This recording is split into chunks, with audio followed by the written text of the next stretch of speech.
풍만사랑 선교회 https://plpm.5kr 오늘 우리는 마태복음 7장 21절에 기록된 예수님의 말씀 주여 하는 자마다 다 천국에 들어갈 것이 아니요 다만 하늘에 계신 내 아버지의 뜻대로 행하는 자라야 들어가리라는 말씀을 보고자 합니다.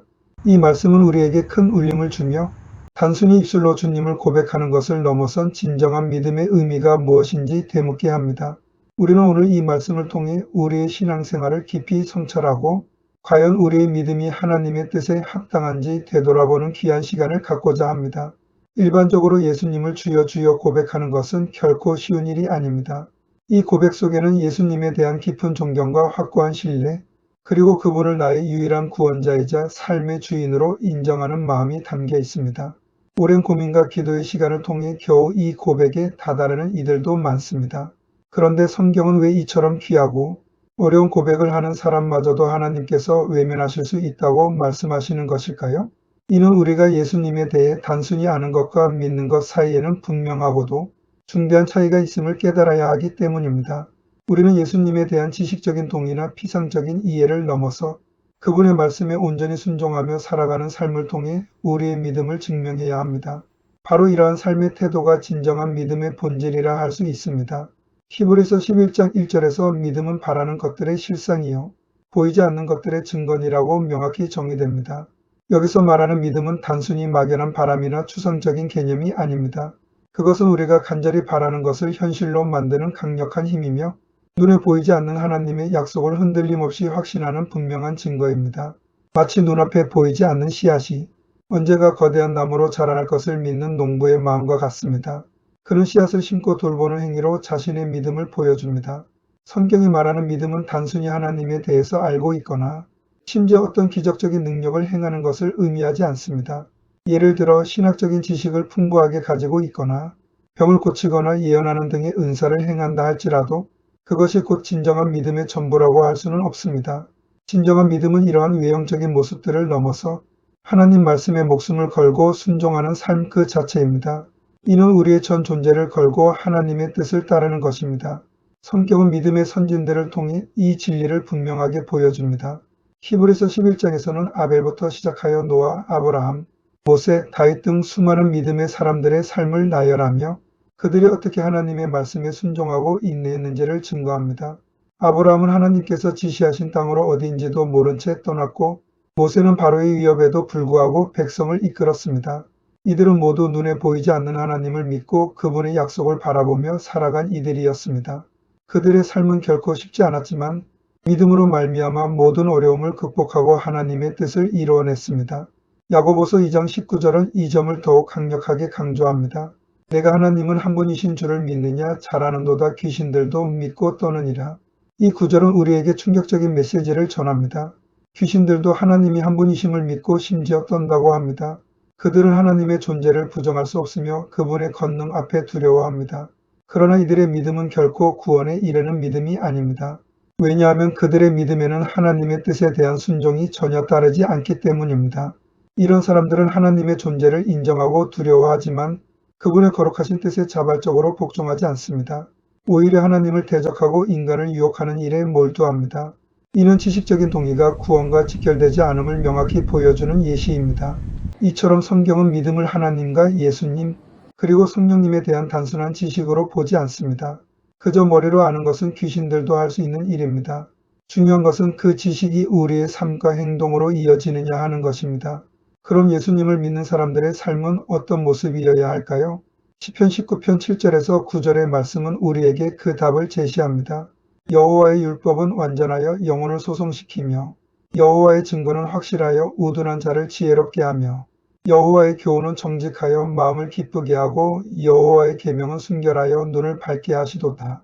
여호와를 경외하는 도는 정결하여 영혼까지 이루고 여호와의 법도 진실하여 다 의로우니. 이 말씀은 우리에게 깊은 울림을 줍니다. 여호와의 율법은 우리의 영혼을 새롭게 하고 그분의 증거는 어리석은 자에게 지혜를 주며 그분의 교훈은 우리의 마음에 진정한 기쁨을 선사합니다. 또한 그분의 계명은 우리의 영적인 눈을 밝혀 진리를 분별하게 합니다. 그리고 무엇보다 여호와를 경외하는 마음은 정결하여 영원히 지속되며 그분의 법은 진실하고 옳다는 것을 강조합니다. 예수님을 믿는 우리는 하나님의 율법과 증거, 교훈과 계명을 통해 영혼의 소성함을 얻고 지혜를 얻으며 참된 기쁨을 누리고 우리의 영적인 눈을 밝게 해야 합니다. 그리고 무엇보다 여호와를 경외하는 정결한 도를 따라 살아야 합니다. 이 정결함은 단순한 도덕적 깨끗함을 넘어 하나님과의 온전한 관계 속에서 피어나는 영적인 순결을 의미합니다. 현실을 돌아봅시다. 예수님을 믿는다고 고백하는 많은 사람들이 과연 하나님 앞에서 얼마나 정결하며 주변 사람들에게 얼마나 덕이 되는 삶을 살고 있는지 우리는 스스로에게 진지하게 질문을 던져봐야 합니다. 우리의 믿음이 과연 삶 속에서 어떤 열매를 맺고 있는지 성찰해야 할 때입니다. 정결함이란 무엇일까요? 그것은 단순히 외적으로 깨끗해 보이는 모습이나 형식적인 종교 행위를 의미하는 것이 아닙니다. 정결함은 도덕적, 윤리적으로 흠이 없을 뿐만 아니라 신앙적으로도 순수하고 거짓됨이 없는 상태를 의미합니다. 세상의 종교나 가치관에는 인간의 욕망, 이기심 때로는 위선이 교묘하게 섞여 있을 수 있습니다. 많은 이들이 자신의 이익을 위해 종교를 이용하거나 겉으로만 경건한 척하며 속으로는 다른 마음을 품기도 합니다. 하지만 하나님을 진정으로 경외하는 마음은 어떠한 거짓이나 불순물도 섞이지 않은 가장 깨끗하고 순수한 상태를 의미합니다. 마치 갓 정제된 순수한 금과 같이 맑고 투명하며 어떤 불순물도 허용하지 않는 마음인 것입니다. 이러한 정결한 마음은 하나님과의 깊고 온전한 교제를 가능하게 합니다. 더 나아가 정결함은 죄를 멀리하는 능력을 포함합니다. 하나님을 경외하는 사람은 그분의 거룩하심을 닮아가기 위해 끊임없이 노력합니다. 우리가 하나님을 사랑하고 그분을 두려워할 때 자연스럽게 죄를 멀리하고 의를 추구하게 됩니다. 마치 해바라기가 태양을 향하듯 우리의 마음도 끊임없이 하나님의 빛을 향해야 합니다. 그렇게 함으로써 우리는 삶 속에서 죄악과 부정함을 씻어내고 점진적으로 정결한 삶을 살 수 있게 됩니다. 이것은 단숨에 이루어지는 것이 아니라 매일의 기도와 말씀 묵상, 그리고 성령님의 인도하심을 통해 가능한 영적인 변화입니다. 정결한 삶은 단순히 죄를 짓지 않는 소극적인 태도를 넘어 적극적으로 하나님의 의를 실천하는 삶을 의미합니다. 우리는 하나님의 자녀로서 그분과의 약속을 소중히 여기고 지켜야 합니다. 이 약속은 우리에게 생명을 주시고 구원의 길을 열어주신 하나님의 은혜에 대한 우리의 응답이며 하나님과의 언약인 동시에 우리 자신과의 약속이기도 합니다. 이 약속을 지키기 위해서는 죄와 타협하려는 유혹과 끊임없이 싸워야 하며 세상의 유혹과 부정적인 생각으로부터 우리 자신을 굳건히 지켜야 합니다. 마치 굳건한 성벽이 도시를 외부의 침략으로부터 보호하듯이 우리의 마음도 믿음과 말씀으로 견고하게 세워야 합니다. 우리의 마음은 영적인 전쟁터와 같아서 끊임없이 사단의 공격과 세상의 유혹에 노출됩니다. 그러므로 우리는 영적인 갑옷을 입고 진리의 허리띠를 두르며 의의 흉배를 붙이고 평안의 복음의 신을 신고 믿음의 방패를 가지고 구원의 투구와 성령의 검, 곧 하나님의 말씀을 가져야 합니다. 에베소서 614-17 이러한 영적 무장을 통해 우리는 약속을 지키고 정결한 삶을 살아갈 수 있습니다. 그러므로 우리는 늘 하나님의 말씀을 묵상하고 그 뜻을 따라 살아가기 위해 노력하며 우리의 생각과 행동을 정결하게 유지하도록 힘써야 합니다. 하나님의 말씀을 우리의 삶의 나침반으로 삼고 그 말씀이 우리의 발에 등불이 되고 길의 빛이 되게 해야 합니다. 그리고 주변 사람들에게 사랑과 친절을 베풀고 어려움에 처한 사람들을 돕는 따뜻한 마음을 가지겠다고 다짐합시다. 우리의 사랑과 섬김은 예수님의 모습을 세상에 드러내는 귀한 통로가 될 것입니다. 이러한 노력을 통해 우리는 하나님 앞에서 더욱 정결하게 되고 우리의 삶은 더욱 풍요로워질 것입니다. 마치 씨앗이 좋은 땅에 심겨져 풍성한 열매를 맺듯이 우리의 믿음도 성장하고 발전하여 주변 사람들에게 긍정적인 영향을 미칠 것입니다. 우리의 정결한 삶과 선한 행실은 세상의 빛과 소금이 되어 하나님의 영광을 드러내고 많은 이들을 주님께로 인도하는 도구가 될 것입니다. 여기서 하나 꼭 짚고 넘어가야 할 것은 사단은 지식으로 알고 있는 것을 가지고 자신의 입장을 대변하게 하지만 결국에는 말한 대로 살지 않고 주장만 하며 그로 인하여 다른 사람에게 족쇄를 채운다는 것입니다.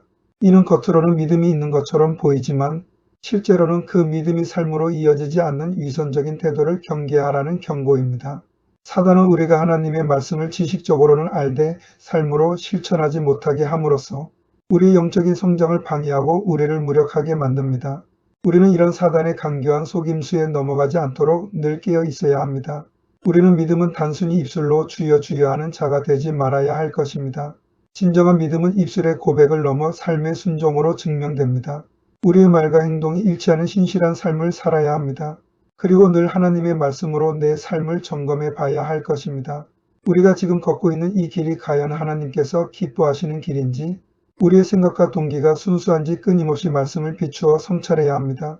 우리의 삶이 하나님의 말씀에 합당한지, 우리의 행위가 우리의 믿음을 반영하고 있는지 끊임없이 성찰해야 합니다. 그리하여 주님께서 인정하시는 참된 믿음의 길을 걷고 궁극적으로는 하늘 아버지의 뜻을 온전히 이루어 천국에 들어가는 복된 자들이 될 수 있기를 간절히 소망합니다. 우리가 이 땅에 사는 동안 주님의 영광을 위해 정결하고 순종적인 삶을 살아가는 모든 성도님들 위해 하나님의 크신 은혜와 축복이 항상 함께 하시기를 우리 구주 예수 그리스도의 이름으로 축원합니다. 수고하셨습니다.